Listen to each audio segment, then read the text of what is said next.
Hi guys, நான் இன்னைக்கு உங்களுக்கு கட்லெட் செய்ய கொடுத்துக்கிறேன். ஃபர்ஸ்ட்டு வெஜ்ஜி வேண்டல் சேர்த்துக்கோங்க, அதில் வேக வச்சுக்கோங்க. நெக்ஸ்ட்டு ஃப்ரெஷ் பண்ணு நல்லா ராஃப்டாக பண்ணிக்கோங்க.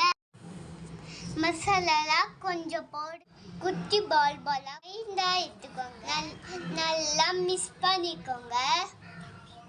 தண்ணி ஊற்றுங்க, நல்லா ஆட் பண்ணுங்க. மைதால போடுங்க. எண்ணெய் சொன்ன அப்படின்னு போடுங்க. ரெடி. சின்ன பசங்கிட்ட நெருக்குல போகும். நம்ம செஞ்சது கட்லெட் காமிக்கிறோம். Cutlet ready. சூப்பரா இருக்குதா? லைக் பண்ணுங்க, சப்ஸ்கிரைப் பண்ணுங்க.